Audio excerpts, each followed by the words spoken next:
In order to understand number 4, I will briefly explain something about viruses. Some viruses only infect animals such as ticks, cats and bats.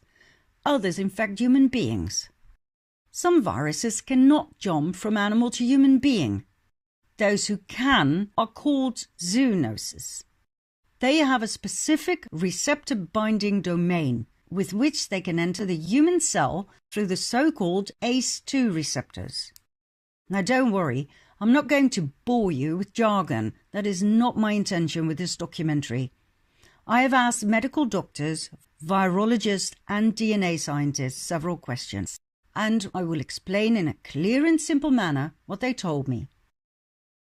The official narrative that patient 0 was infected with COVID-19 by eating an infected bat is absolutely false.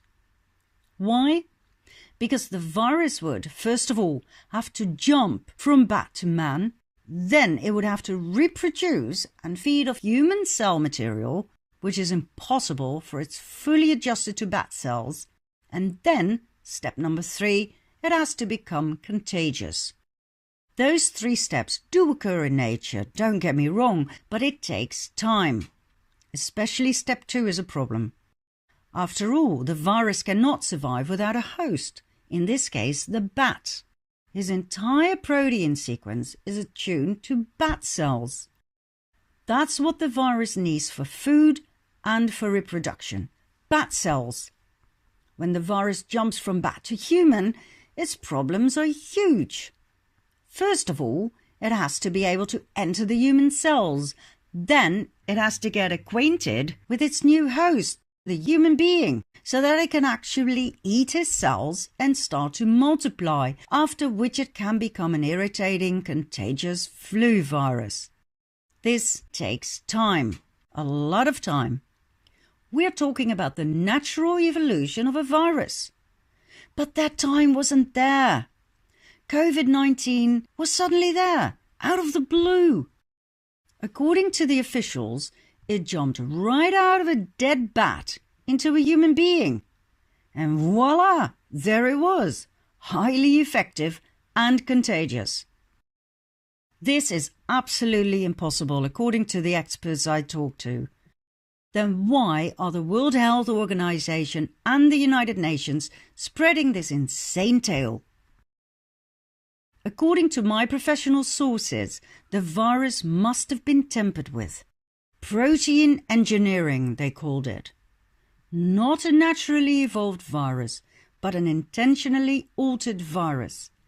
To be precise, the protein sequence of this virus had been altered over a long period of time in human cells or in human guinea pigs. Was the discovery of patent number US 10-130-701-B2 granted to the British company Pirbright on November 20, 2018 for the development of a coronavirus, as posted on several social media, was that of any interest at all in this case? No. According to my sources, COVID-19 had nothing to do with that patent. And yet, Pirbright did provide a lead. Because of the wrong track of this patent, I stumbled upon Pirbright's financial benefactor, Bill Gates, our billionaire from my previous documentary about the fall of the cabal. Our great philanthropist, Bill Gates, well known for his vaccination program. When we look at his investments and thus his financial interests, it is clear that Bill Gates is everything but a philanthropist. He invested over $200 million in large pharmaceutical companies, giving him great financial interest in the production of vaccines and drugs.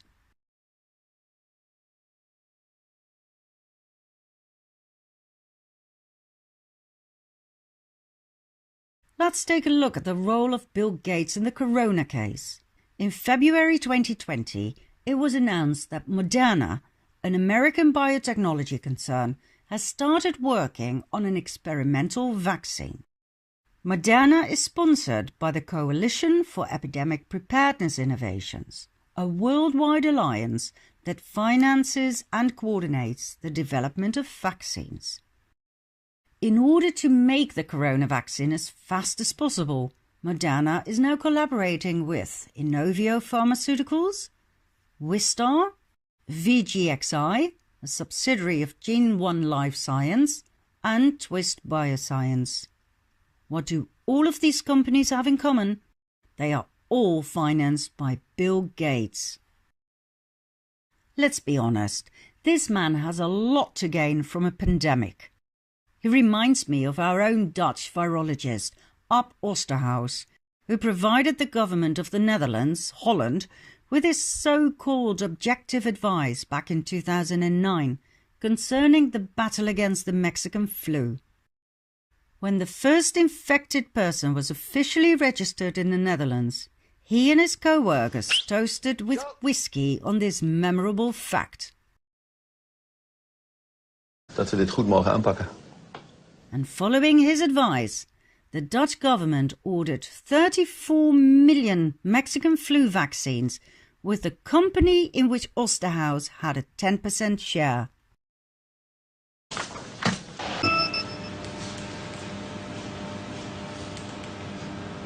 Net na 12 uur gisteravond heeft VWS een order geplaatst voor 34 miljoen doses. Succes.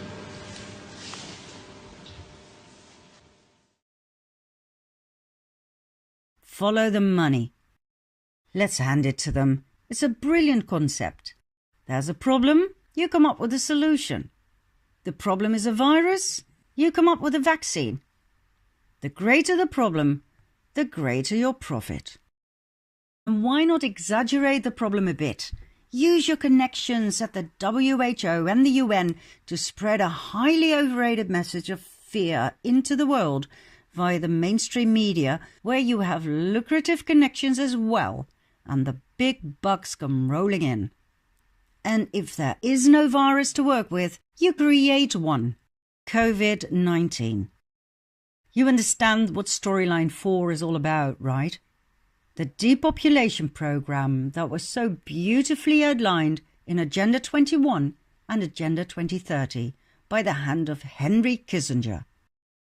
The special program in which the world population has to be brought back from 7 billion to max 500 million people, all in the name of sustainability and saving planet Earth. And our friend Bill Gates openly assists in reaching this goal by means of his vaccination program. The world today has 6.8 billion people. That's headed up to about 9 billion. Now, if we do a really great job on new vaccines, healthcare, reproductive health services, we could lower that by perhaps 10 or 15%. Oh, and you're going to love this one. In 2019, Netflix broadcast a series about the creation of a universal vaccine. Pandemic: How to Prevent an Outbreak. Who financed the series? Bill Gates. Who played a role star? Bill Gates. Also in 2019, in October, Event 201 took place in New York. Guess what was simulated at the event? The outbreak of a coronavirus. Believe it or not, just before the actual outbreak a few weeks later. Who financed Event 201? Bill Gates. And it gets even crazier. Event 201 was not the first corona exercise. On September 18, at Tianhe Airport in Wuhan, there was an exercise around the alleged infection of a passenger with the coronavirus. To practice. For what? For something they knew darn well was going to happen? Either Bill Gates and his friends are extremely psychic, or they know more than you and me. I bet on the latter, at least for now. Oh, and there's yet another thing about Bill Gates that not many people are aware of. He is the financial force behind the World Health Organization, set up in 1948 by the Rockefellers, the extremely powerful family that I put in the limelight in part 2 of my documentary about the fall of the cabal. The WHO, that most people believe to be an objective organization for the benefit of all of humanity floats on the dollars of Bill Gates and his charity organization, the Bill and Melinda Gates Foundation. So who do you think is behind the plans and their execution of the World Health Organization? Follow the money and everything becomes crystal clear. Now here's a nice little sideline before we continue with storyline number 5. The more I studied Bill Gates, the more he fascinated me. How could a computer nerd, after all he'd started off with a small computer business that in no time grew into the multi-billion-dollar concern Microsoft, how could this post-student suddenly end up on the front page of Forbes with that much money and that much power? Did he come from an ordinary family? While making my previous documentary, my intuition had led me to the real identity of Pizza Place owner James Alefantis, to the almighty Rothschild family. Could Bill Gates be a Rothschild as well? Or, even more likely, a Rockefeller? Bill's father, William Henry Gates, was an attorney. He sat on the board of Planned Parenthood. His mother, Mary Maxwell, was a successful businesswoman. Her family tree turned out to be important. Her grandfather, James Maxwell, was a wealthy banker. Not exactly an average American working-class family, I'd say. Now watch this. Bill Gates' 9th great-grandfather, in other words 12 generations back in time, was Stephen Gifford. This gentleman had 2 children, Hannah and Samuel Gifford. Hannah's family line leads us 10 generations down the line to Bill Gates, while Samuel Gifford's family line takes us 7 generations into the future to none other than Nelson Rockefeller, the 41st Vice President of the US. They belong to the same family. The Rockefellers, whose tentacles of power reach deep in every medical branch, from universities to the FDA, and our Microsoft Bill Gates, all come from the same nest. And not only that, when you go all the way back to the 20th great-grandfather of Bill Gates, which is 23 generations back in time, once again on his mother's side, we end up in the 13th century with John Lestrange V. There we see the fork in his family tree that leads us 21 generations into the future to none other than the Queen of Great Britain. She knighted her distant descendant in 2005 for his contribution to the world of business and charity. Now, many people will say, sure, if you go back in history that far, we're probably all related to each other and to the Queen of England. But I can assure you that is not the case.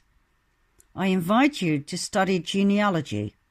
My family tree can be traced all the way back to the 17th century, and there's not a drop of royal blood, nor am I related to Bill Gates. So, Bill Gates is not just anybody. He was born in a full-blood cabal family and grew up with only one goal: to take his place in Henry Kissinger's depopulation program. From the moment he was born, his destination was set in stone. He was to become the face of the vaccines. Vaccines that we know contain mercury, a heavy metal that is stored in our brains where it causes Parkinson's and Alzheimer's disease. Vaccines that caused incredible misery in countries such as India. Vaccines that were made as a solution to a problem that had been created in the first place by the same people of power and money, the Gates/Rockefellers. Vaccines that were created by supposedly independent pharmaceutical companies, each and every one of which were financed by the Gates/Rockefellers. Do you see a pattern emerge? The corona flu virus was made and turned loose on the world. It's a common flu, but it was used by the cabal as their trump card. No pun intended. A pandemic! The mainstream media are shouting off the rooftops non-stop.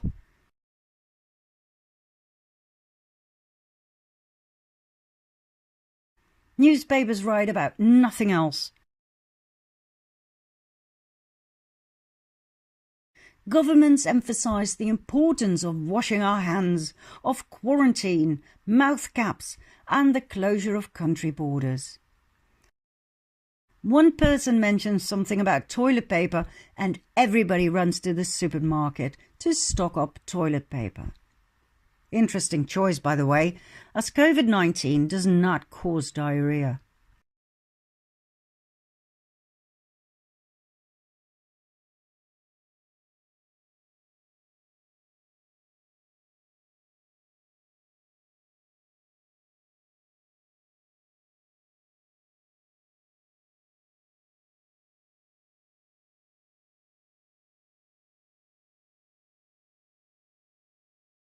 The people are so easily manipulated, it's scary. Fear has taken over. No one seems to be able to think logically anymore. The mind, too, seems to be on lockdown. Henry Kissinger said it loud and clear.